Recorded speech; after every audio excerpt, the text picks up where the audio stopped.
mostrando o tablado e falou assim, não venha de salto alto e nem fino, porque você pode cair, que ele tem umas fissurinhas, né? Eu pensei, tarde demais, na mala só tem salto alto, uma pessoa de 1,50 m não anda sem salto alto, porque não é, né? Não tem a menor condição, porque é um ser humano, né? Muito diminuto.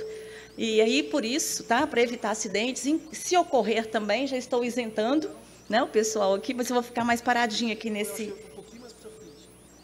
Tá bom assim? Ficou bom? Ficou? Então tá. Boa tarde novamente, uma alegria grande mesmo estar aqui neste evento hoje. Eu vou falar 2 minutinhos dos bastidores para vocês entenderem que eu realmente quis muito estar aqui e estou muito feliz de ter conseguido chegar. Ajustou? Ter conseguido chegar. Bom, com esse caos lá em Congonhas, eu fiquei 15 horas no aeroporto, tem que contar, né? A gente tem que contar, porque foi um esforço. Eu fiquei 15 horas no aeroporto, batalhando um voo para poder conseguir chegar, já que tudo foi sendo cancelado, né? Então, eu saí de Belo Horizonte às 11 horas da manhã de ontem, saí de casa, fui mais cedo para o aeroporto para tentar já lidar com esse problema, e cheguei em Congonhas, foi aquele caos, e foi emendando, horas e horas de fila, as atendentes falando, senhora, não tem voo. Eu falei assim, senhora, meu nome já está no papelzinho. Ela, qual papelzinho? Do evento. Está tudo lá, ó, já divulgou, e eles estão me esperando e eu preciso ir. Então, nós vamos ter que achar um voo. E, finalmente, depois de 13 horas esperando, eles arrumaram um voo, eu estava em Congonhas, aí eu fui para Guarulhos, para pegar um voo às 2 da manhã, que atrasou, que eu cheguei quase às 4. E, bom, dormi pouquíssimas horas, né? Dei uma descansada rápida e vim participar. Então, quem está aqui está com 12% de bateria, sabe, gente? Mas muito feliz e com o coração com 100% de amor pelo rádio. E é um dos motivos, inclusive, né, desse esforço. Eu estava falando com o pessoal da Caerte, com o Marco, a quem eu agradeço demais por esse convite, que normalmente eu tenho viajado muito pouco, tenho participado muito pouco de evento, a minha rotina é bem pesada, eu tenho uma criança e para não deixá-la, né, de lado nessa rotina, eu cortei praticamente viagens. Mas esse convite daqui tocou meu coração, eu achei muito bacana essa ideia dessa discussão dos temas do rádio. Minas Gerais, infelizmente, a gente não está vendo isso, e foi até bom, porque eu estou me inspirando aqui para tentar, enfim, fomentar um pouco essa discussão lá, porque a gente precisa falar. Primeiro porque é uma paixão, e eu imagino que para a maioria que está aqui, né, tem esse sentimento com o rádio. Segundo, porque nós estamos no mundo que, né, a palestra do Alexandre já mostrou aí, né, eu estava até com frio na espinha, e no final ele falou assim, vocês estão com medo? Eu não estou com medo. Aí eu pensei, também não. Eu disse, não, estou com medo não. Mas, enfim, as mudanças são muito rápidas, né?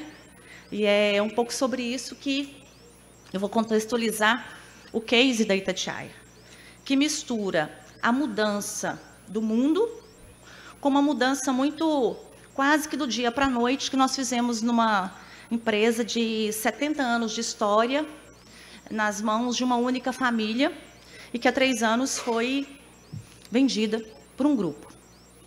Eu estou na Itatiaia. Eu acho que falou na minha biografia 23, mas eu estou igual a atualização do chat GPT. 25. Na verdade, são 25 anos. E eu fiz parte, né? Eu participei muito de uma boa... um bom percentual ali da primeira parte dessa história da rádio, esses 70 anos, e participei totalmente mergulhada agora nessa virada. E essa é o que eu pretendo discutir com vocês. Destacando, gente, que, primeiro, né, eu não sou uma palestrante, e segundo, que aqui é trazer exemplos e trazer números, enfim, conquistas da rádio, muito com o objetivo de contar para vocês um caso. É uma prosa, né? Para os amantes do rádio aí, uma colega mesmo. Porque é claro que isso aqui envolve uma série de coisas, inclusive investimentos, né? Foram muitas coisas ao mesmo tempo. Mas por que eu estou falando isso? Porque às vezes me dá uma sensação assim, nossa, que exibicionismo de foto, de conquista, enfim. Para vocês entenderem um pouquinho como que foi essa nossa virada aí, depois de estarmos em um veículo muito forte, com uma audiência sempre muito destacável, com liderança. A Itatiaia é líder em Minas há muitos anos, com uma história muito bonita, principalmente de fidelidade do ouvinte. A fidelidade do ouvinte da Itatiaia sempre foi estudada por pesquisadores e tudo mais, uma fidelidade de audiência que faz o ouvinte mineiro, principalmente, meio que entender a rádio como dele. Às vezes extrapola até isso, porque às vezes ele se comunica com a rádio meio mandando na gente mesmo. Vocês não podem fazer isso, né? Porque é a Itatiaia. Então, assim, é uma relação muito forte, muito alamineira, de muita identidade. Então, já era essa história da Itatiaia. Mas, há 3 anos, vamos ver se vai dar certo aqui a setinha. Então, há 3 anos, a rádio, que há mais de 70 anos estava nas mãos de uma única família, o criador, que fez toda essa idealização, faleceu, passou para o irmão dele, que começou a trabalhar com ele com 13 anos, e ele continuou. Um visionário do rádio, Manuel Carneiro, uma pessoa apaixonada no nível hard, maravilhoso com rádio, de não deixar de ir à rádio em todos os anos que ele trabalhou, nem um domingo, né? Então, assim, um sacrifício, inclusive, da vida pessoal muito grande, uma dedicação absurda. Ele já está, né, com 85, 86 anos, e ele percebeu que era hora dele passar esse bastão para frente. Ele não tinha sucessores familiares e ele fez essa venda. Essa venda, aí a gente saiu então dessa empresa familiar e foi para o Grupo Menin. Essa venda, no interno da discussão, segundo o próprio Emanuel, foi algo que deve ter durado mais ou menos de 1 a 2 meses, no máximo. Mas para a gente, para todo mundo, foram 3 dias. 3 dias que nós dormimos de um jeito e acordamos já dentro de uma outra realidade e com outras demandas. O Grupo do Menin, né, tem 1000 negócios, não sei nem explicar tanto que tem. Na área é muita coisa, né? Eu falo que às vezes eu tenho medo de abrir a geladeira e chegar um produto dele de mim. Nunca vi, assim, né? O dia que comprou, porque fala assim, temos que ter aí uma atenção, né? Porque isso é do ramo do Menin. Eu falei assim, mas o ramo dele é tudo, né? Então, não vai ter jeito, não. Mas dentro da comunicação, a CNN, né, que foi primeiro do que a gente, depois a Itatiaia. Para vocês terem essa aqui é a Itatiaia, inclusive a sede, que é uma sede que nós estamos nela há 1 ano e meio, quase 2 anos, que assim que chegou, nós já, né, enfim, já foi construído inclusive fisicamente, um outro projeto, né, tudo muito diferente. Uma redação muito grande, integrada. Aqui atrás tem a parte digital, então, na verdade, ela não é integrada, não é só essa parte, toda uma parte aqui atrás, toda com esse planejamento de vidros, enfim, a integração ou é direta, ou ela é mediada só por vidros, né? Então, é realmente tudo junto e misturado. Naquela ilha ali do centro, aquilo ali é porque eles fizeram as fotos de manhãzinha antes de começar. Essa ilha no centro, todos os coordenadores sentam juntos do rádio e do digital, do esporte e do jornalismo, para tentar, aí já era a primeira concepção disso, de tentar essa integração. Então, eles sentam juntos nessa ilha, e aqui ficam as redações, aqui ficam os jornalistas. Para cá, mais o esporte, ali mais a equipe que era só rádio, e para cá, a meninada, né? Que é o digital, e é um time muito mais novo do que o nosso no geral. Com estúdios, né, já enfim, nesses modelos mais modernos, uma central de trânsito, que até agora eu não entendi porque que eles colocaram para mim uma foto da central apagada, mas tudo bem. Aqui são várias imagens, hoje a gente capta todas as imagens praticamente de trânsito de Belo Horizonte, num convênio com a prefeitura, uma empresa privada banca isso de vigilância para poder montar a estrutura, e a gente ajuda a prefeitura a instalar, ela recebe esse sinal, e o que pode ser devolvido, ela devolve para a gente, e ao invés de ficar, às vezes, em estruturas olhando câmeras, a gente tem essa estrutura toda interna. A Rádio Itatiaia hoje, né, é uma rede. Belo Horizonte, nós temos 5 filiais e agora 83 afiliadas. Há 3 anos não chegavam a 30. Então, na verdade, desde a venda, foram mais de 50 rádios que viraram parceiras. E com isso a gente atinge todo o estado de Minas Gerais. Essa parceria se dá. Algumas transmitem jornais, outras transmitem jornais e usam o que a gente chama de cesta de produtos. São várias gravações, recortes da nossa programação, gravações que são feitas especificamente mais para públicos, às vezes, do interior, de agronegócio, enfim, de saúde, de prestação de serviço, de, né, tudo que pode ter um interesse maior para eles. Então, eles têm uma plataforma, eles baixam o material lá, à medida que tem a ver com eles. Nós já estamos evoluindo essa plataforma. Ela já está começando a ir com textos também, para poder ajudar na apresentação, na leitura, na apresentação de uma matéria, já que as afiliadas, as rádios do interior, costumam ter uma estrutura de pessoal muito reduzida, né? Então, para gerar esse suporte, a gente criou toda essa, que a gente chama de Gestor Itasat, e aos poucos nós estamos criando e desenvolvendo uma engrenagem que sustente mais a produção dessas emissoras e que, ao mesmo tempo, dê um pouco mais de... Eu não gosto da palavra padronização, porque eu acho que padronização parece que a gente não está levando em consideração as realidades locais extremamente importantes para o rádio. Mas fica um padrão de qualidade de alguns tipos de produtos que ajudam a emissora a poder focar em outras coisas. Então, essa é a nossa rede hoje. A Itatiaia hoje, 3 anos depois da venda, está entre os 15 maiores portais do Brasil. Em muitos momentos a gente está no top 10. No YouTube fica entre o 5º ou 6º ali, maiores canais de news. Uma rádio que há 3 anos praticamente não operava nada no YouTube. O portal nosso era um site de reprodução de pouquinhas notícias que a gente dava no rádio, mas e mais algumas produções só de internet, mas muito sobre futebol, às vezes, um resultado de um jogo. No rádio, o nosso stream, 2.939.000 de setembro, nós somos a única emissora dessa medição de alcance consolidado do Ibope, que ficou com mais de 4 milhões de ouvintes alcançados em todos os meses de 2024. Esse consolidado, a gente soma terrestre, medição terrestre, com o stream digital. Eu vou passar isso aqui depressa, gente, porque eu não borrei direito, e não é delicado, né, a gente ficar colocando, e depois que eu percebi isso, quando eu vi que alguém colocou bem borradinho.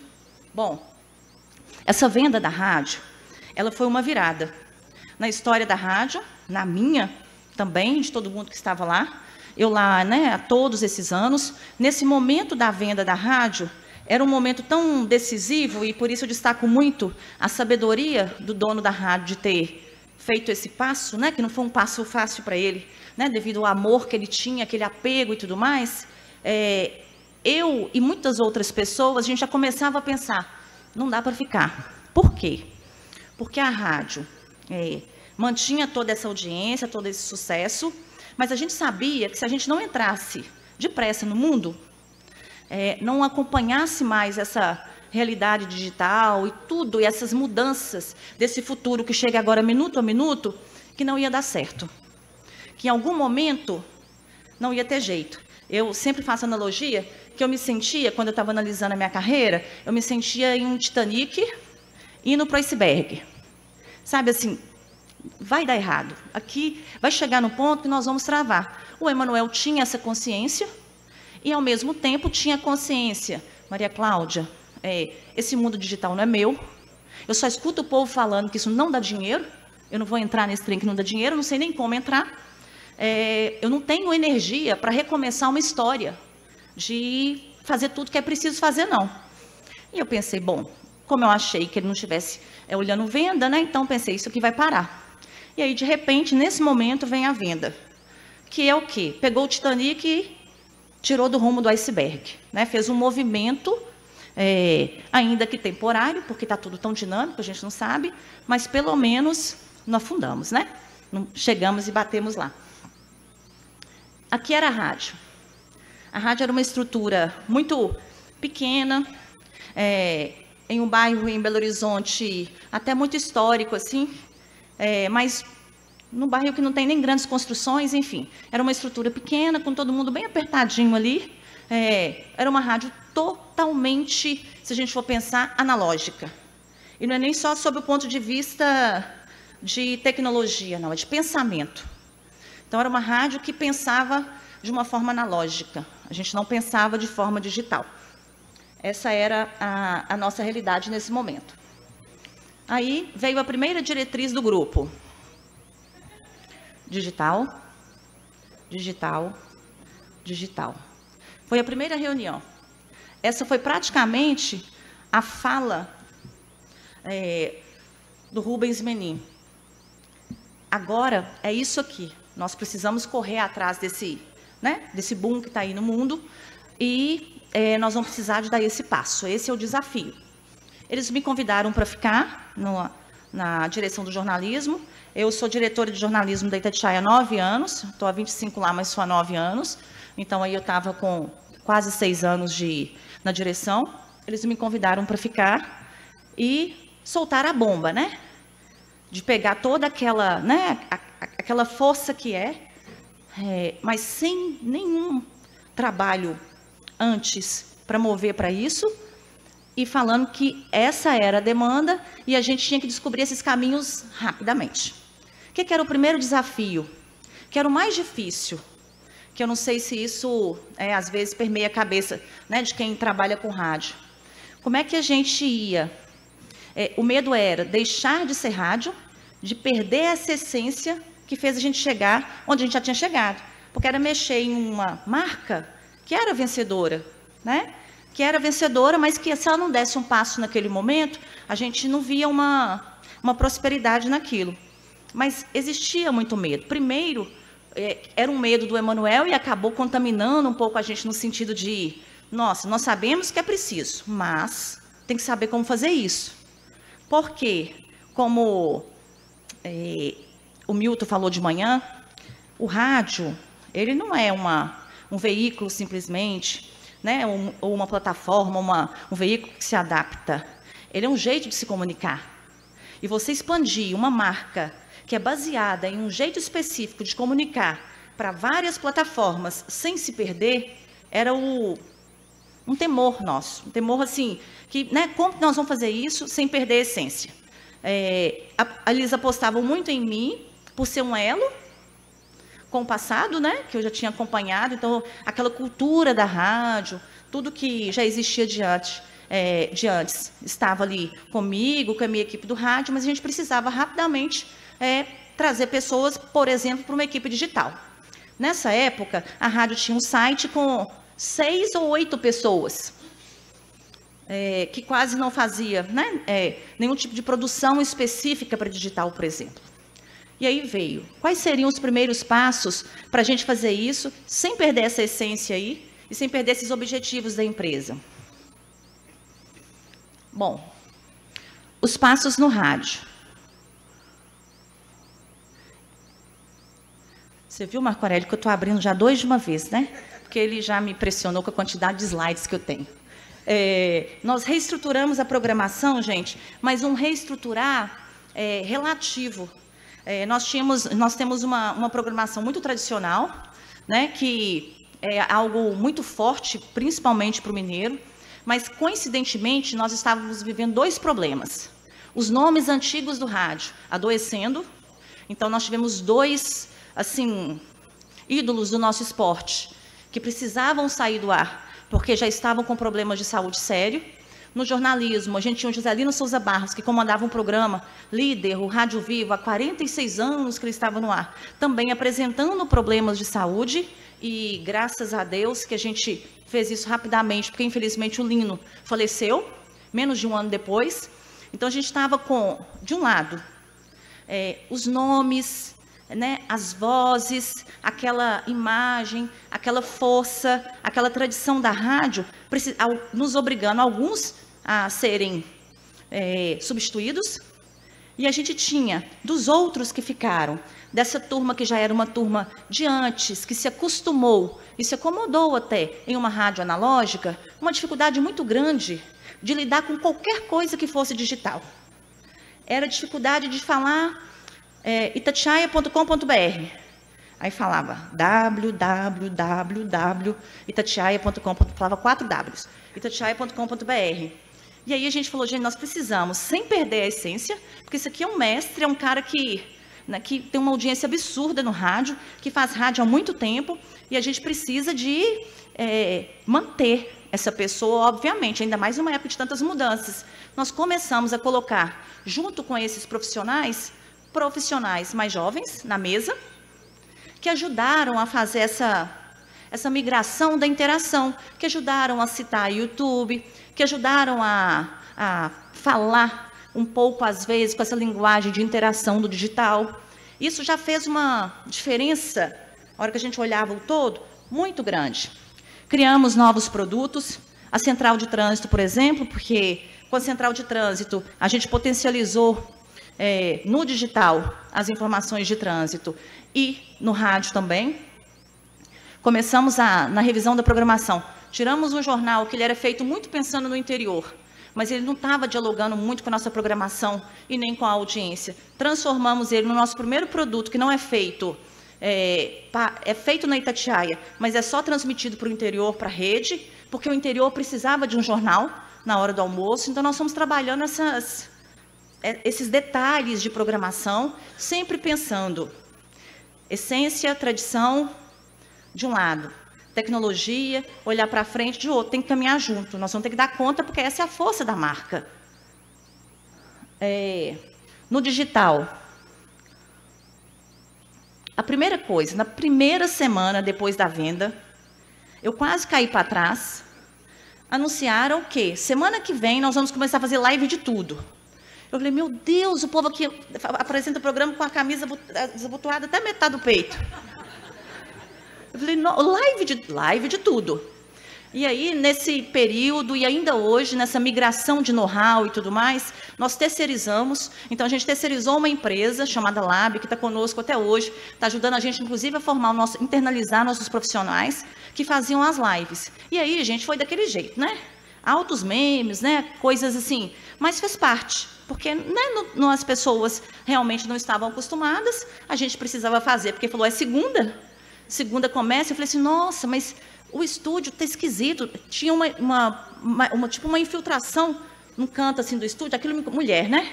Aquilo me incomodava a live com uma infiltração.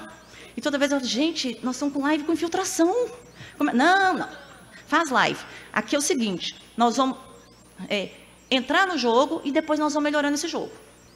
Vamos entrar, não dá para esperar mais, é assim e vamos. Então, vocês imaginam a revolução que foi dentro de uma emissora com profissionais de todas as idades e com todos os, já um modo de viver muito característico, né? Bom, estruturamos uma equipe digital, talvez tenha sido o maior desafio de todos. Batemos cabeça mais de um ano. É muito difícil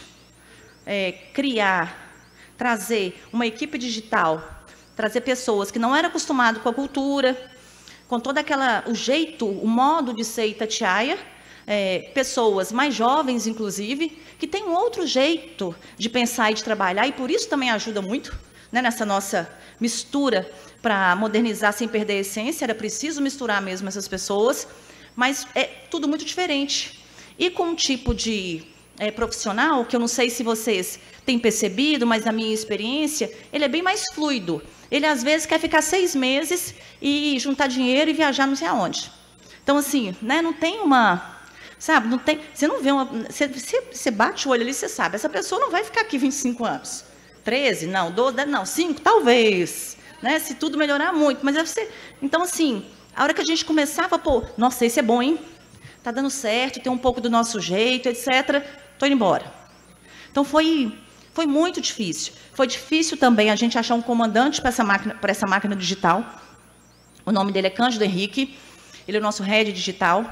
Eu não entendo nada de digital. Entendo o que todos nós entendemos. Mas algoritmo, né? Esse trem que não é de Deus. Não entendo disso. E isso é importante. Algoritmo não é de Deus, não, né? É um trem muito doido, que muda assim. Então, assim, aí a gente custou, mas nós achamos uma pessoa muito que rapidamente se culturou ali. e tem todo esse conhecimento da tecnologia, fez uma virada tecnológica com a gente investindo em tecnologia. A primeira coisa, a gente trocou o nosso CMS,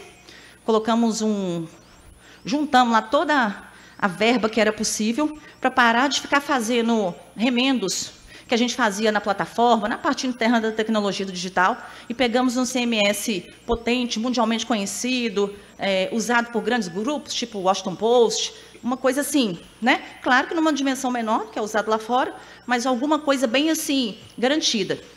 Investimos nisso. Então, tecnologia, que foram os pilares do digital, investimento em tecnologia, organização do time. Nós organizamos esse time em squads, o maior squad, o maior grupo que trabalha separadamente, com uma liderança meio horizontal ali, comandando os outros colegas, é o de política. O time de esporte digital separado e se unindo ao esporte no rádio. O time de distribuição, que é importantíssimo, né? Porque não adianta a gente produzir nada se não tem todas essas estratégias aí de distribuição. O SEO virou um mantra, né? Que é essa coisa aí do mundo digital, que é tão importante para a gente poder conseguir ranquear, porque no rádio a gente faz uma coisa legal, tem alguém ouvindo, acha que é legal, escuta, ok. No ambiente digital, não basta. Você pode fazer legal, pode ter gente que vai até achar aquilo legal, mas de repente você não vai ser bem distribuído. Então, às vezes, não vai atingir, não vai chegar.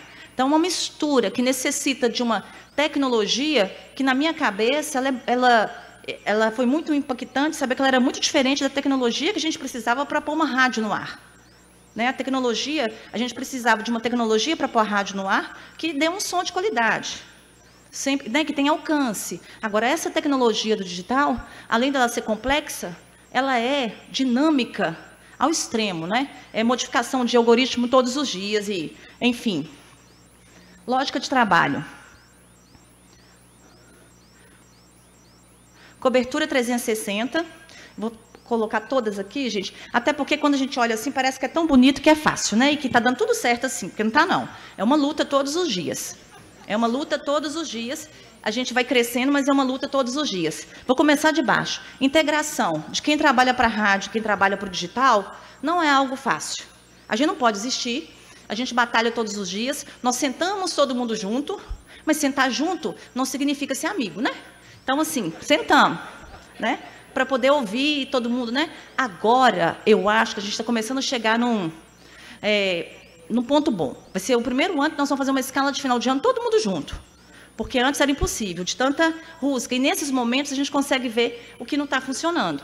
Quem é do rádio ficava, não, eu não vou ficar escrevendo texto, muito menos fazendo vídeo, e não sei o quê. Não, fulano, você está só nessa pauta hoje? Faz um vídeo lá disso aí. Não, eu não vou fazer, isso não é serviço meu, isso é acúmulo de função. E aí começou. Não, tem gente do digital para fazer isso, não tem gente. Então, até que a gente conseguiu mostrar para as pessoas que, por exemplo, um repórter de polícia, a rádio tem uma cobertura policial muito tradicional, histórica e muito forte. Para o repórter de polícia entender que a marca dele, o nome dele, como um repórter que se destaca naquela área, no rádio, depende agora de uma imagem dele em outras plataformas nossas. Porque senão o pessoal do digital vai dar notícia de polícia, ele vai dar notícia do rádio e isso não vai necessariamente dialogar e ele não vai potencializar a força da própria imagem dele.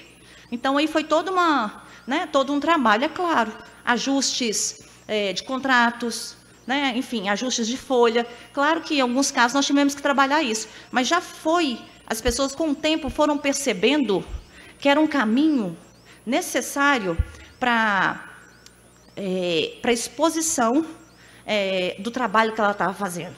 Há muito tempo, dar um furo no rádio não significa mais nada. Porque você dá o furo no rádio, igual eu peguei tempos áureos aí, que todo mundo da cidade sabia, a Itatiaia que deu em primeira mão, a Itatiaia que deu em primeira mão. Antes da gente fazer essa virada digital, a gente dava o furo, um jornal, um site, dava notícia copiada nossa, colocava lá, viralizava, o furo é deles. A notícia deles. Então, assim, é um processo que tem uma né, para ser nessa dimensão, ele é um processo que ele precisa de várias pontas. Esse trabalho integrado, até hoje, é uma dificuldade. Nós optamos por não fazer isso a fórceps, fomos fazendo assim, pegando a característica de cada um, né? Então, aí entra muito esse meu conhecimento da equipe, de estar há muito tempo, e de virar e falar, nossa, eu vi um vídeo seu, que você fez, que vídeo, ficou legal demais, não sei o quê. Aí eu mando um e-mail, né? Nossa, que vídeo, sem falar que seu cabelo tá lindo.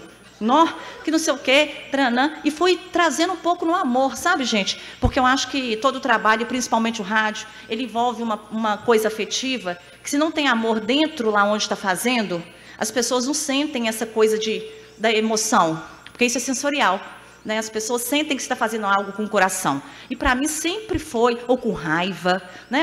Tem uma motivação sentimental ali. Para mim esse sempre foi o segredo da Itatiaia. As pessoas sentem isso. E o maior medo nosso, e principalmente meu, é que todo esse movimento tecnológico colocasse todo mundo em uma engrenagem automática que deixasse de ter essa emoção, essa temperatura, que é o que consegue fazer com que o rádio não morra, né? Que ele se reinvente aí. As coberturas 360, também até hoje é uma luta, mas já evoluímos muito, que é o quê? Tragédia em Mariana, completa 9 anos, semana passada.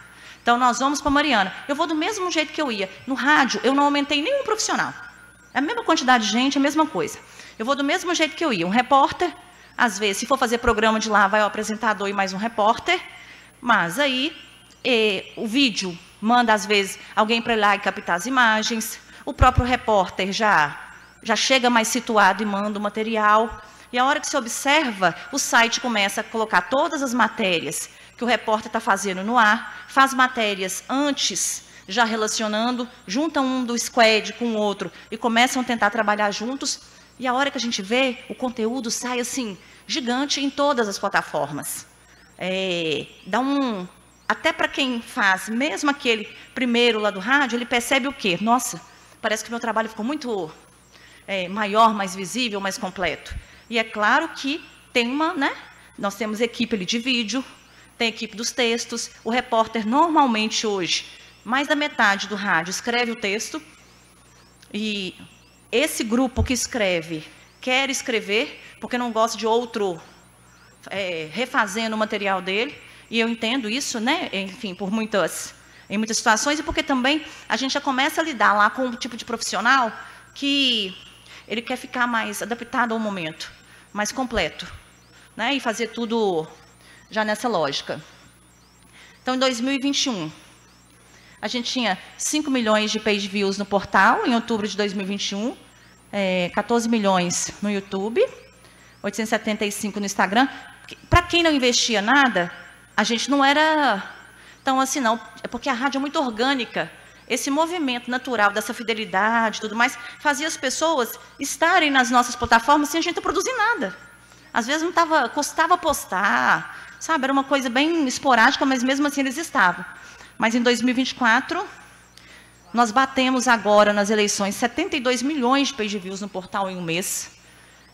Esses números têm colocado a rádio naquele top 10 que eu falei com vocês. E nesses momentos a gente ultrapassa Estadão, Folha, grupos, né, muito solidificados aí, muito sólidos. No YouTube, 635 milhões. O nosso YouTube deu um salto. As lives de camisa aberta deram certo, graças a Deus. Todo mundo foi achando o seu jeito. E aí, aquilo que a gente começou com live, a gente depois migrou e aprendeu melhor como fazer muito bem, dentro do que é preciso, cortes.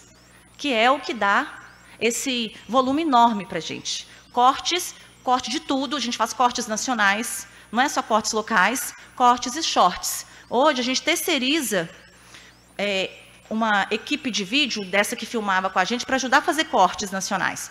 Porque a gente viu que nós fomos descobrindo com o tempo o que era um pouco a nossa, né, que tem a ver com a nossa cara, com o nosso jeito, e que dá certo nesse mundo aí.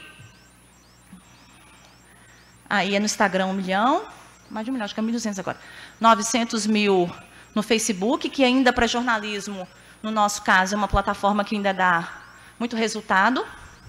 Aí nós tivemos agora nas eleições, foi a maior cobertura que a gente já fez, muito por toda essa mudança de lógica e de estrutura. Então, nós fizemos, mais de 200 profissionais participaram dessa cobertura.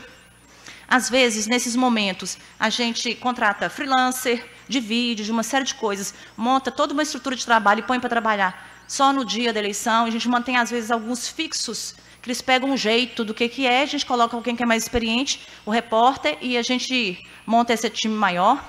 Nós fizemos 17 debates ao vivo. Eu nunca tinha feito um debate na minha vida, porque o Emanuel não gostava.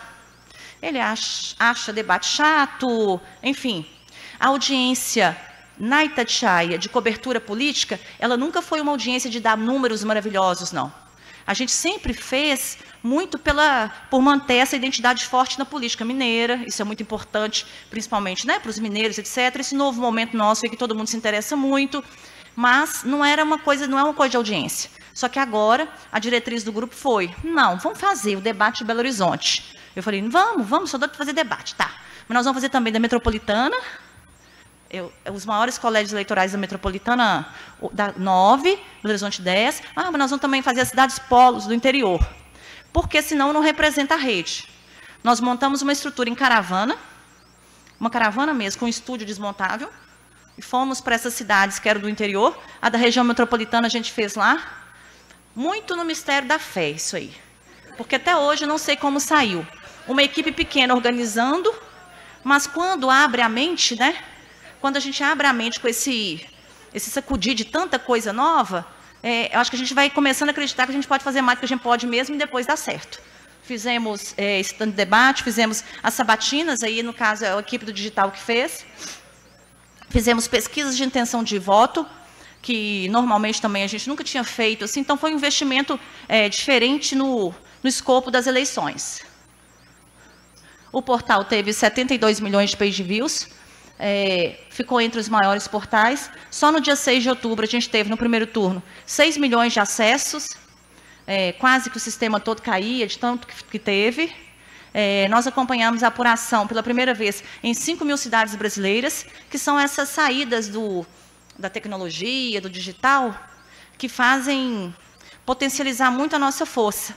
Porque, às vezes, com uma tecnologia que você trabalha antes com um desenvolvedor e uma pessoa que entende da área, você prepara um cenário. Essas 5 mil cidades, toda a estrutura dessas 5 mil cidades estava toda pronta antes e ela é abastecida pelos dados do TSE também, né? Então, é tudo oficial, você tem uma garantia dos dados, inteligência artificial ajuda nisso, e aqui eu vejo assim, aplicações muito práticas e que geram um resultado muito bom e não comprometem a cabeça e a vida do profissional de jornalismo, que é o que me preocupa na inteligência artificial.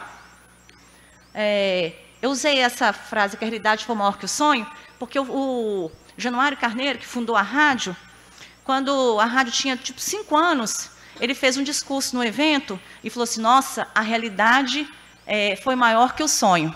E eu fico imaginando como é que é a hora que ele vê, né? E por que é maior que o sonho? As metas que foram colocadas para 5 anos, nós batemos em 2 anos, para esse moço aí. O que a gente entendeu, né? Na prática?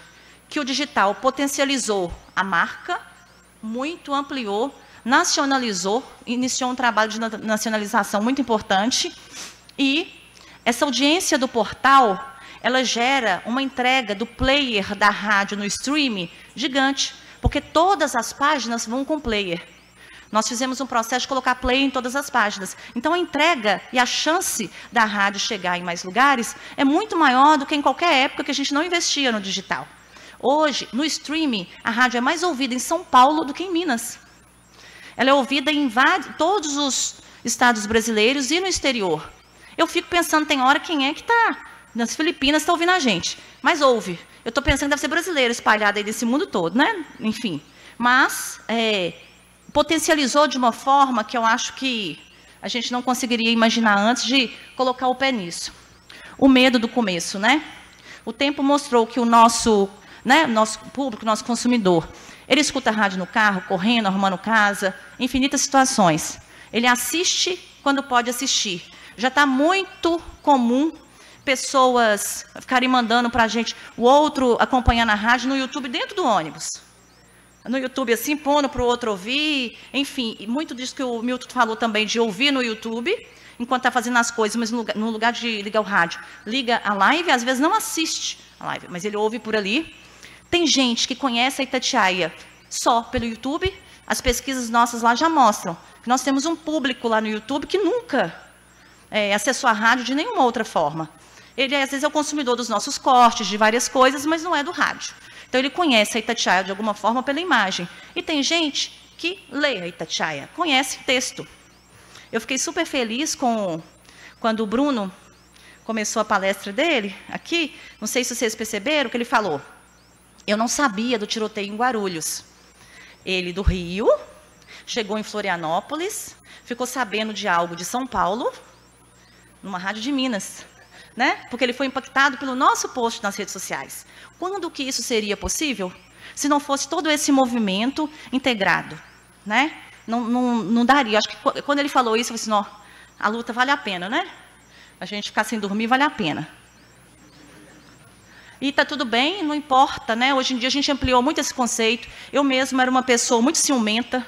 Por esse meu amor com rádio, eu ficava chateada até quando eles tiravam o rádio e falavam só Itatiaia, nesse rebrand de marca e etc.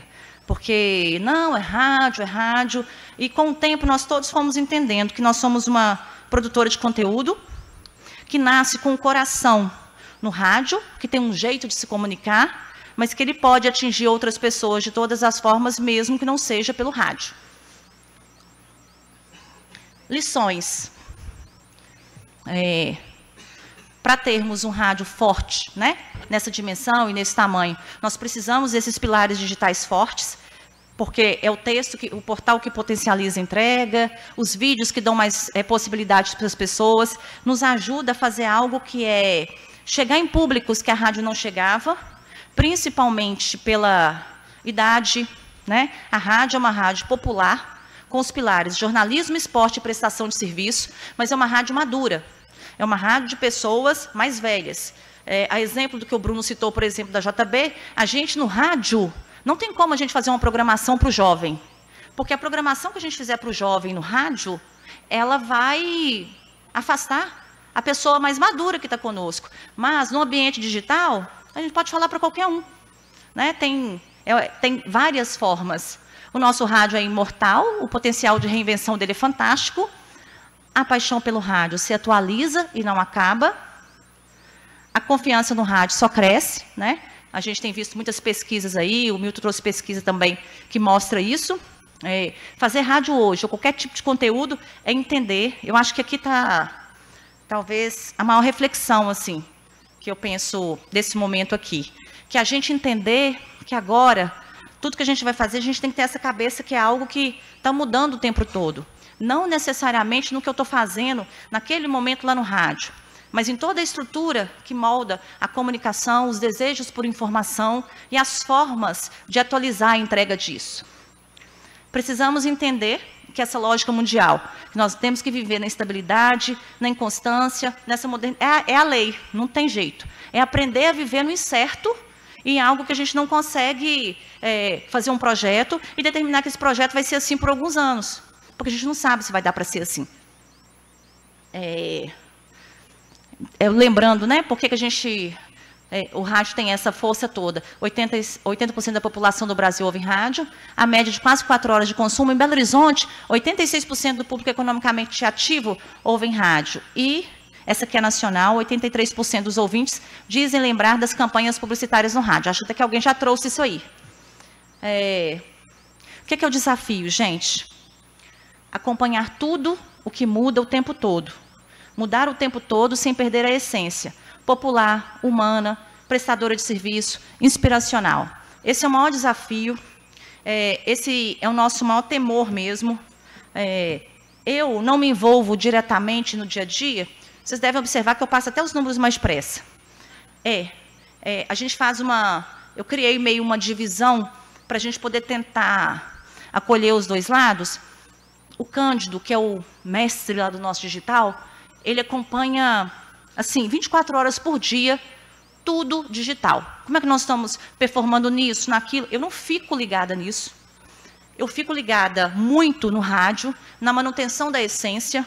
Algumas vezes a gente tem que tomar algumas decisões. Por exemplo, o digital queria colocar um dashboard com o streaming em tempo real no rádio. Eu não deixei. Eu acho que se o rádio começar a ter o Ibope igual a TV, em tempo real, o apresentador ficar sabendo como que está indo, aquilo que ele está falando naquele momento ou não, vai modificar a forma de fazer rádio. Então, não é essa praia, não é porque você tem um dado de streaming, você consegue captar agora lá no seu nascedouro, não precisa de um Ibope para pegar aquele dado, que você tem que usá-lo 24 horas por dia, fazendo uma pressão. Porque, às vezes, o rádio é isso. É uma onda que, um momento que está falando, vai para baixo um pouco, né? Depois dá uma crescida, e vai... É um conjunto ali de momentos que faz o rádio ter o jeito que ele tem. Se for ficar igual TV, não... Essa matéria está dando muito, continua nela. Não, tira isso aí. Não está dando? Nós vamos tirar, né, a cara. É igual consultores, às vezes, que foram na rádio, que quer colocar toda a estrutura de TV nos estúdios. Teleprompter, não sei o quê. Eu sempre combato essa ideia. Porque o dia que o apresentador de rádio tiver que ficar lendo, ele vai perder, de algum jeito, aquilo que é do rádio da conversa aqui. Né? E a Rádio Itatiaia é uma rádio de notícia, de bate-papo, de talk, né, daquela coisa ali de perto das pessoas, de chegar perto. Na internet, eu acho que na internet, em qualquer outro meio digital, eu acho que o nosso universo ele é sem limites. Mas o delicado é a gente proteger essa essência primeiro, porque a gente ama e quer proteger o rádio, é a arte, é a nossa matriz de produção de conteúdo, é com base nela, nesses valores dela aqui, que a gente prossegue. O outro desafio são as gerações que já estão nascendo e crescendo, e estudando, e formando dentro desse mundo que a gente está. Escutando aqui, por exemplo, a fala do Alexandre sobre a inteligência artificial, eu vejo na inteligência artificial uma série de benefícios para o rádio, inclusive. Hoje, a gente já começa a usar a inteligência artificial na rádio para ela, em tempo real, transcrever toda a programação do rádio, e a gente recorta em matérias para pôr no portal, a gente potencializa o que o rádio deu, divulga o que o rádio deu, né, vai passando para frente com um esforço muito pequeno. Ok, ela só transcreveu algo que nós fizemos. Né? Então, ok. Quando eu vejo esse movimento, por exemplo, da inteligência artificial fazendo pautas, eu me preocupo. E dentro dessa realidade aqui, dessa manutenção, porque eu penso que se um jornalista, sobretudo de rádio, não exercitar o tempo todo a capacidade dele encontrar pauta em tudo, uma hora o rádio de notícia não vai ser o rádio de notícia. Né? Não adianta a gente só estar na rua o tempo todo, é uma outra luta nossa, de ficar muito na rua, de não fazer... A rádio é proibido fazer matéria de WhatsApp. Não existe isso. Só se a fonte é muito boa e está fora do estado, enfim. Senão, tem que correr atrás. Depois da pandemia, começou a ter um movimento de acomodação. Repórter não queria mais, né? Teve aquela coisa de facilitar, porque nós tivemos que fazer tudo por WhatsApp, mas pareciam releases com áudio. Sabe, não tem a conversa, não tem a partir da conversa uma outra pauta que surge. E o meu medo com todo isso aí, não vou falar medo não, porque eu falei para o Alexandre na hora que ele estava falando que eu não estou com medo. Aí fica estranho, né? Mas eu acho que o cuidado que a gente tem que ter para conseguir fazer essas viradas, né? Enfim, levar isso com essa necessidade dessa preservação do estilo, do que é rádio, o que o rádio faz o rádio. Ser rádio tem muito a ver com pensar, né? Se emocionar. Aí eu fico pensando, um produtor que todo dia chega e o ChatGPT pode dar para ele 5 pautas super organizadas, que provavelmente o repórter nem vai reclamar, né? Porque o repórter reclama muito de pauta. Não vai nem reclamar.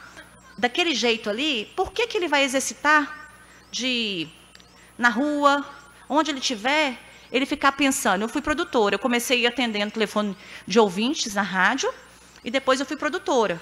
Eu não dormia, porque eu ficava assim, nossa, amanhã eu tenho que fazer 6 pautas. Da onde que eu vou tirar 6 pautas amanhã? Não sei, aí eu já começava a pensar. De noite, eu sou de uma época de banca. Eu morava numa república, quando eu comecei na rádio, em frente a uma banca. Eu fiz uma parceria com o moço, a parceria era só para mim, né, na verdade. Eu pegava a revista, sentava na portaria do meu hotel, olhava devagarzinho para não estragar, copiava um tanto de sugestão para eu poder tentar pensar, tá tendo isso aqui, a gente podia olhar em Belo Horizonte, como é que não é. Você força a sua mente a fazer esse exercício. Nós já não estamos escrevendo, nós já não estamos decorando nem número de celular de ninguém, eu não sei nem o meu. Não consigo falar para a pessoa, peço a pessoa me dá o seu e dou um oi. Não lembro. Hoje eu não consegui lembrar o número do quarto que eu estava. Eu coloquei o cartão no nono andar inteiro. Tem até uma testemunha ali, ó. Foi.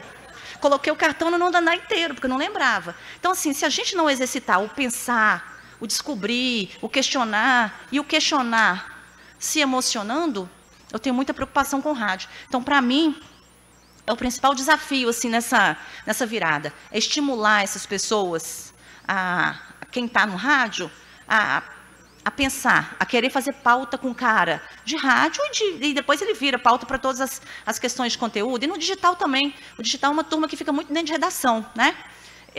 É mais perigoso ainda, já fica muito em redação. E ainda com esse tanto de inovação, com essa tecnologia aí que uma apresentação em uma semana fica velha, né?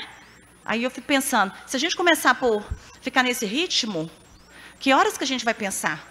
Então, neste momento, a gente combate isso na rádio.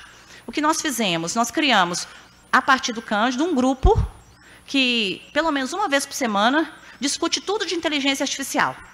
Tudo que está rolando, porque a gente não pode perder o bonde, né? Discute tudo, analisa, e estamos ali acompanhando e a gente vai discutindo. Então, tá, beleza, vamos transcrever, vamos usar para esse processo da eleição, ok. Mas pauta, eu já falei com eles. Se eu passar e perceber que ChatGPT, eu vou contratar o ChatGPT. Não vem, não vem fazer assim, não. Então, nós temos que ter essa... eu ainda tenho produtoras lá que misturam aquela essência de produção de... Quando ela não consegue marcar uma matéria no WhatsApp, no telefone, ela vai num lugar. Ela fala assim, peraí, quando se assusta, saiu, pegou um Uber, foi lá no lugar, arrumou o personagem e voltou. Isso não pode morrer, né? Isso é algo que é claro, que com a tecnologia tem coisas que nós não precisamos fazer mais de forma braçal. Mas tem algumas coisas, e o universo do rádio, da emoção que uma produção de rádio precisa, que eu acho que não tem como a gente sair fora ou não correr esse risco. Ou então a gente pode ficar aí, né, observando um pouco e ver. Mas, no momento, eu tenho critérios muito rígidos na rádio sobre o uso da inteligência artificial. Porque o meu medo é esse, é parar de pensar. Eu já vejo as gerações que chegam com uma dificuldade enorme de pensar. Você vira na redação com os estagiários e fala assim, você ficou sabendo aí, está pegando fogo lá em Aparecida do Norte, na igreja? Isso é um dia que tem. A primeira coisa que eles fazem, G1, eu falei assim, gente, aqui, se ele tiver dado, não estou nem interessando mais. Eu quero que você liga lá, ninguém liga, né? Ninguém telefona mais. Telefonar é uma coisa assim, tudo que você pergunta, eu mandei mensagem, ainda não respondeu.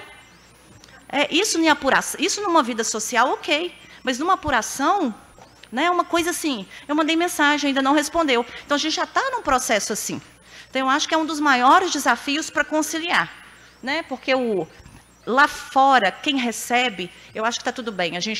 O rádio, como sempre, ele se adapta. Eu acho que ele até se potencializa das novidades. Agora, acho que o modo de produção sempre tem que ser um cuidado muito grande. Né? E aí, eu acho que a maior lição é que o rádio não morreu, não vai morrer. Mas a zona de conforto, sim. Eu acho que sossego... ninguém pode ter mais, né? Essa inquietação, esse pensar nas mudanças, esse analisar o que a gente está fazendo, que rumo que as coisas estão tomando, isso não tem outro caminho. E por isso eu fiquei tão satisfeita com esse convite, né, de observar essa discussão. A gente precisa discutir mesmo mais o rádio. Eu concordo muito com o Marco Aurélio, que a gente precisa de falar da gente, falar do rádio, falar dessa forma de comunicação que é o rádio, enfim, também para isso tudo dar certo, né? O rádio não morre, mas uma marca morre, né? Então, assim, se a gente não toma cuidado, por exemplo, não morre o rádio, mas pode morrer a Rádio Itatiaia, né? Então, é todo um processo que tem. E é por isso que eu coloquei essa frase, que não é minha, que é de um escritor francês, não estou lembrado o nome: o futuro não é mais o que costumava ser. Eu li isso num livro um dia e fiquei pensando. Antes a gente falava, o futuro vai ser assim. Não, o futuro agora é minuto, né? É muito dinâmico. Né? Agora aqui que a gente está discutindo, o chat GPT está fazendo outra atualização, o algoritmo está lá, mudando tudo. Então, assim, é tudo muito, né?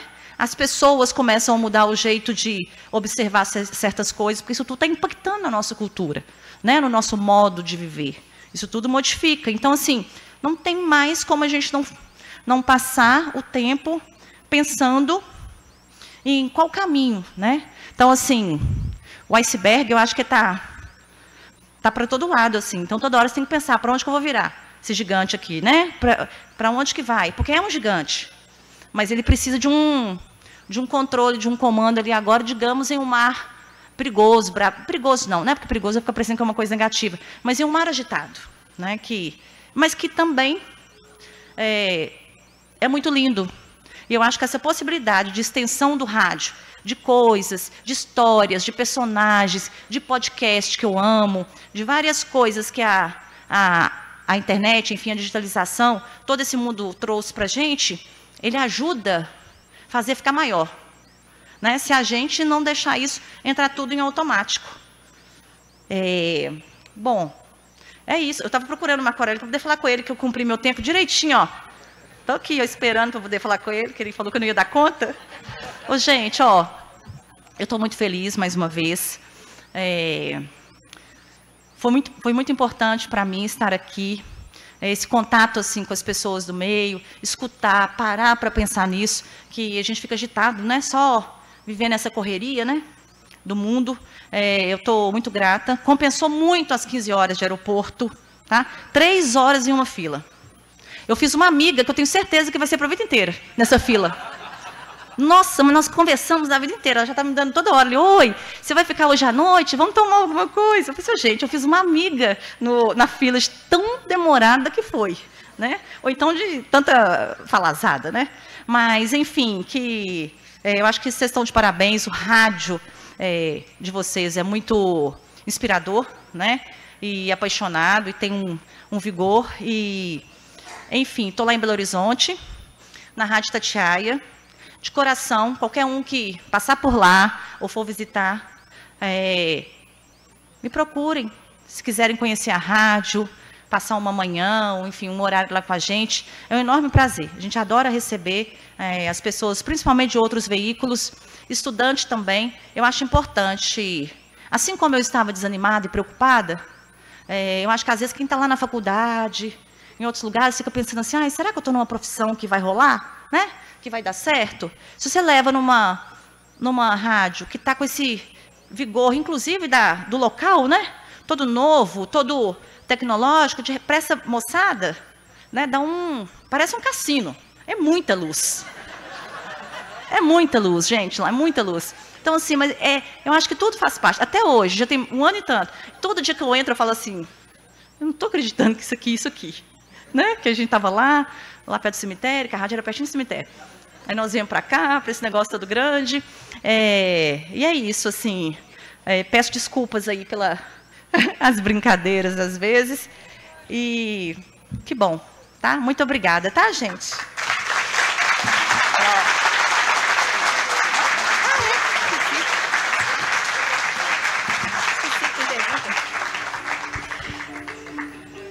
Além de mineira, a Maria Cláudia demonstrou muita brasilidade, né?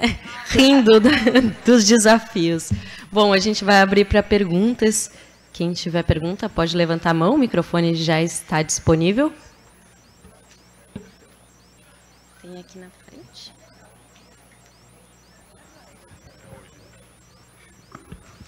Bom, primeiramente, boa tarde. Boa tarde. Eu percebi que não é só nós que somos loucos, né? Não. Tem mais gente, né? Não é só em Santa Catarina, né? Alisson, da Rádio Belos Vales de Birama. Dona Maria, é o seguinte, você falou no início da preocupação do antigo proprietário em relação a esse negócio não dar dinheiro, que era o digital.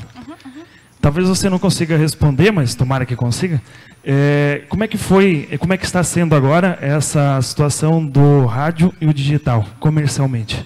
Ainda é desafiador, mas não é essa lógica que não dá dinheiro, né? Tem muitas possibilidades, não é a minha área, né? Eu não participo dessa área diretamente, mas o que eu percebo hoje, com o investimento digital, nós desenvolvemos uma série de produtos para venda que misturam tudo, que faz um combo, que dá um resultado muito legal. Então, é um programa que a gente nem fazia assim antes, um produto de gastronomia no YouTube, num canal de gastronomia, porque agora a gente já está abrindo no Instagram, a gente já está abrindo as verticais. Então, a gente está começando com um canal de gastronomia, o de esportes, nós separamos, a gente está fazendo várias verticais. Então, a gente tem uma produção de conteúdo que vai para o Instagram, que é vídeo do YouTube, porque no Instagram é uma pegada mais de receitinhas, de alguma coisa. Estou dando um exemplo assim, de uma editoria bem light, né?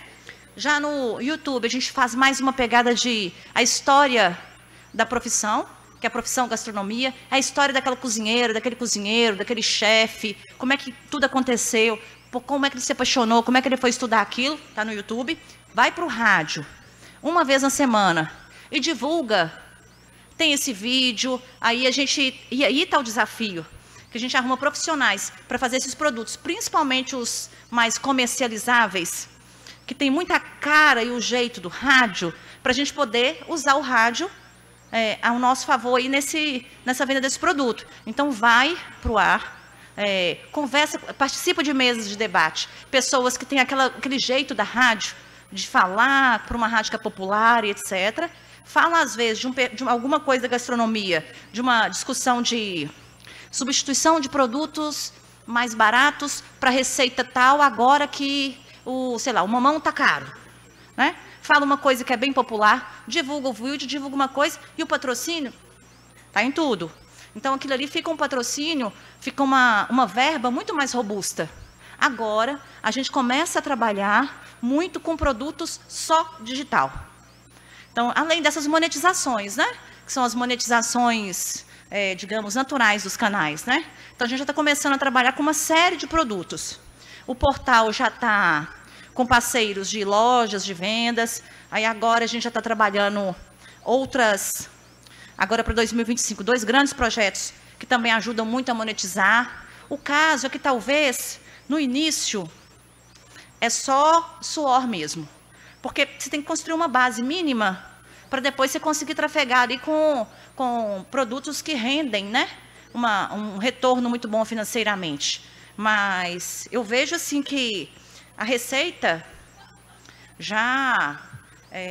eu já acho assim inimaginável se a gente não tivesse dado essa virada toda.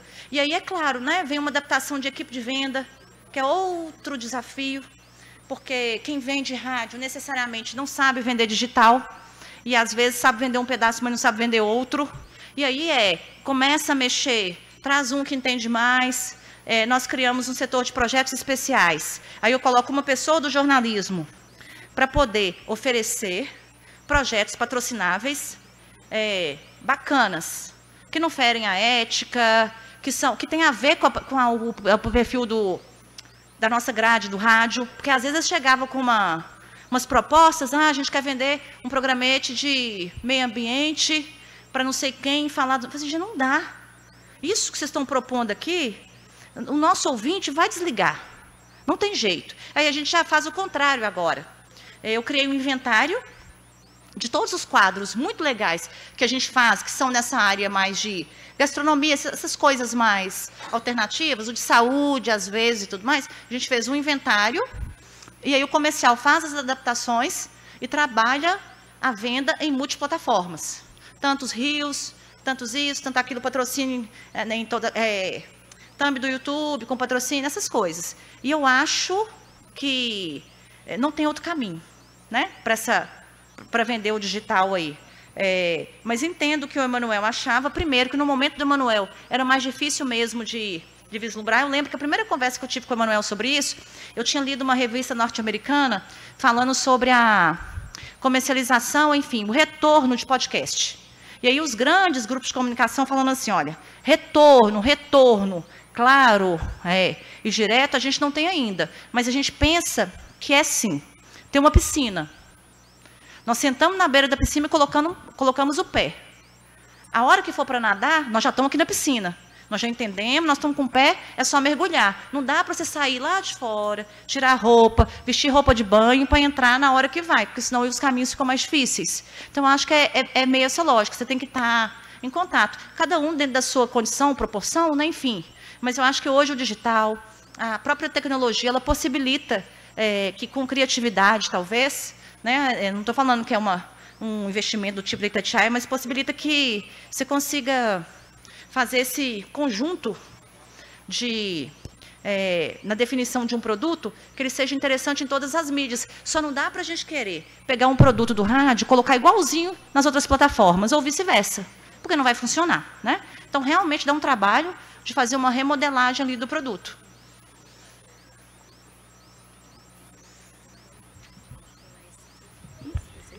Tem mais alguém para perguntar?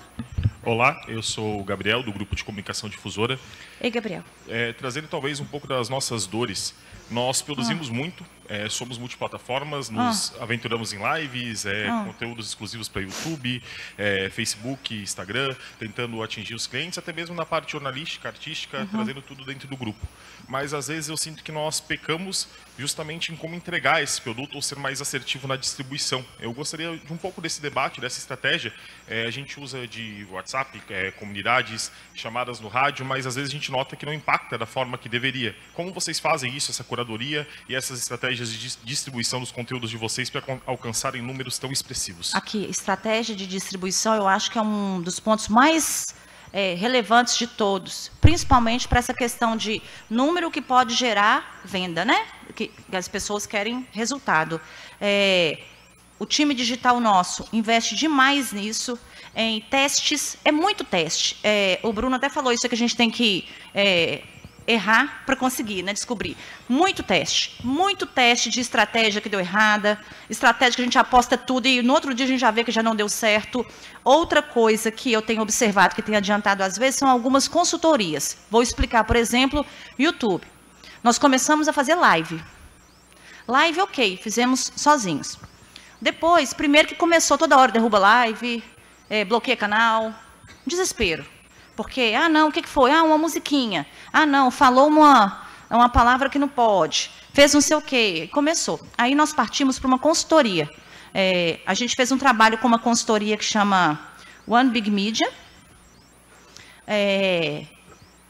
que ela acompanhou conosco essa organização, essa questão das políticas de comunidade do YouTube, para veículos, porque eu, Maria Cláudia, se eu posto algo lá no YouTube, sei lá, não vou falar aqui com uma arma não, porque com arma eles vão, mas enfim, eles não vão derrubar o meu canal com qualquer coisa, mas do veículo que é específico, voltado para aquilo, vão. E aí vieram vários problemas, é por isso que eu falo, a estratégia ela tem que ser acompanhada. Uma proximidade muito grande com o Google, o Cândido, enfim, o pessoal da equipe digital. Faz todo tipo de curso que você pensar com eles, vai para tudo, acompanha todas as novidades. Então, assim, sempre já está sabendo, não, vai mudar o algoritmo amanhã. Eu finjo que eu nem escutei, até passo direto. Porque fica um nervosismo, fica todo mundo tenso, fica todo mundo olhando lá para a parede, porque é onde que ficam os números, né? Aí começa a mexer na entrega, aí começa a tentar descobrir o que está acontecendo. Ele mudou e o que agora, por que não está distribuindo isso? No nosso primeiro turno das eleições, nós fizemos as 5.000 páginas das prefeituras, né? A nossa expectativa era de uma distribuição disso, tipo, desde a terça ali antes das eleições. Chegou no dia das eleições, estava um fiasco. E um desespero, o menino não dormia, mandava mensagem, nossa, naufragou, foi um fracasso, foi não sei o quê. De repente, não distribuía. Não estava distribuindo. E a gente não conseguia entender por quê. E aí, é um trabalho que eu não domino para poder explicar para você, mas é um trabalho de abrir aqueles códigos e ficar procurando cabelinho. Eles ficam procurando cabelinho, né? Uma coisa que está ali para tentar descobrir onde está o problema, por que não está distribuindo. Por isso que eu falo, o universo digital, essa questão do algoritmo, desse back que a gente não vê assim, né, com essa facilidade, a não ser quem acompanhe mais, ele determina muito o sucesso do produto. Então, assim, não pode existir. Tem que ficar em cima mesmo, procurar quem entende, as consultorias. Aí eu sei que a realidade financeira para as rádios são muito diferentes, mas o Google, por exemplo, tem muito curso que é de graça. Tem que colar muito no Google, porque o Google também incentiva com grana projetos que podem ajudar nisso aí. Então tem que ficar, é por isso que eu falo, é uma área que você não tem sossego mais, né? Porque você tem que ir descobrindo. E aí começa a dar certo, não necessariamente vai dar certo amanhã. Porque a hora que começa a dar certo, muda, aí você tem que correr e reinventar a estratégia. E é claro que cada um na proporção que está fazendo vai lutar na proporção do que está, né? Mas tem campo, né? Tem, pelo menos não é uma coisa tipo assim, isso aqui não tem chance, acabou, já esgotou, não, é infinito, é um contexto infinito, assim, mas que tem que ter uma dedicação mesmo, não tem jeito não, estudo mesmo, muito. Vamos abrir então para uma última pergunta, bem breve, bem objetiva para a gente dar sequência. Claro, Ernesto Júnior, da Rádio Videira. Você colocou muito na tua fala a questão do comodismo, a questão da entrevista por WhatsApp, que hoje em dia todo mundo está conectado em tudo isso. E você fala muito da questão do algoritmo e dessas mudanças que as tecnologias. Como que dentro do jornalismo da Itatiaia vocês trazem essa questão de o que tem que ter aquela importância maior, aquilo que está acontecendo no dia a dia ali de Minas Gerais, acima daquilo que às vezes está ganhando destaque dentro de uma rede social, como que é colocado esse peso, o que tem mais importância? É aquilo que vai ganhar um destaque na rede social ou aquilo que está acontecendo no dia a dia ali em Minas Gerais? Aqui, é uma excelente pergunta, é um dilema diário, e por isso a gente tem que entender que o rádio, muitas vezes ele é uma realidade que não necessariamente vai ser reproduzível naquele dia, naquele tipo de cobertura, e vai dar um sucesso no digital, e nem muito menos o que está bombando no digital, e nós batemos muito cabeça com isso no primeiro ano, que ele vai dar uma repercussão, por exemplo, em debates do rádio. Não necessariamente.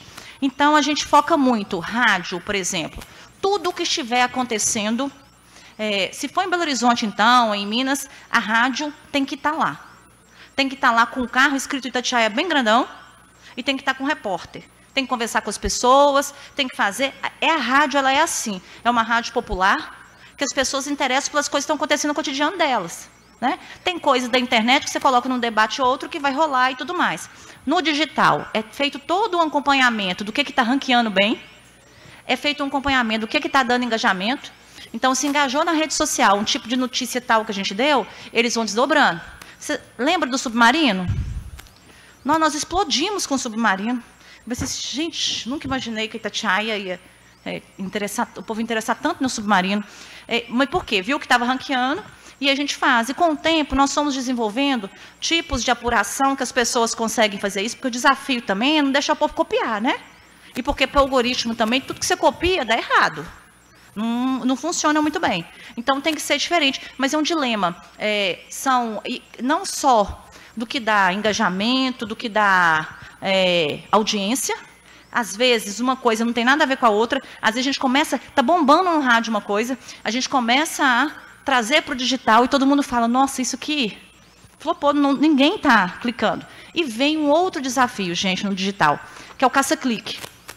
É muito difícil, numa equipe digital de jovens, você conseguir manter um padrão que precisamos de audiência, temos que bater metas, ok, etc. Mas aqui não vale tudo num caça-clique. Não é fácil, isso é um desafio. Dá um exemplo para vocês. Bom rir não, hein? Um sábado, chegou uma mensagem, começou a chegar um tanto de mensagem para mim, que absurdo a Itatiaia dar isso, que absurdo a Itatiaia dar isso. Quando eu abro o negócio para ver, o menino digital postou uma notícia assim, MC Pipoquinha reaparece e diz, fui dar. Eu nem acreditei quando eu li. Eu falei assim, oh, meu Deus. Aí você vai atrás da redação. Não, é porque isso aí estava engajando muito, não sei o quê. Eu falei assim, gente, não é tudo que engaja no mundo aí que a gente dá aqui, não. A Itatiaia, que o povo bombardeou a gente, tipo assim, o que é isso? Mas para começar, eu não sabia nem que existia uma pessoa MC Pipoquinha. Nem sabia. Depois, gente, coisa de duplo sentido, assim, sexual, pejorativo, isso não existe na Itatiaia. Na Itatiaia, a gente não trabalha com essa possibilidade. A gente tem que seguir os valores, assim, essenciais, que é isso. Tá dando clique, etc., não posso fazer nada. Né? Eu não posso, daqui a pouco, eu vou fazer coisa de site pornô, porque tá dando clique. Não pode, né? Então, assim, mas isso com as pessoas mais jovens é difícil. Primeiro, ela não está no valor que a gente estava da rádio, e nem geração, né? É geracional.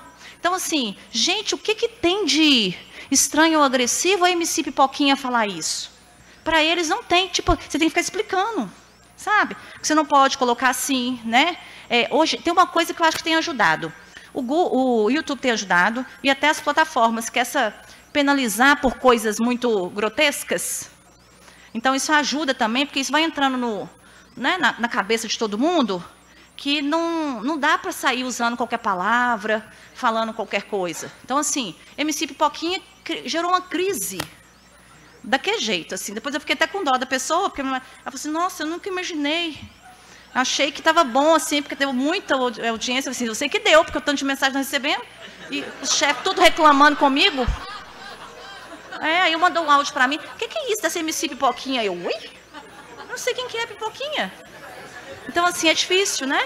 É um desafio constante. Vocês estão rindo de mim, né? Muito obrigada.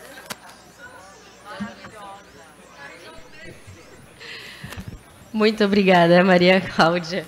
Eu convido aqui a Odete Marasquim, que é conselheira da ACAERT, para entregar uma lembrança para a nossa palestrante e encerrarmos aqui essa etapa.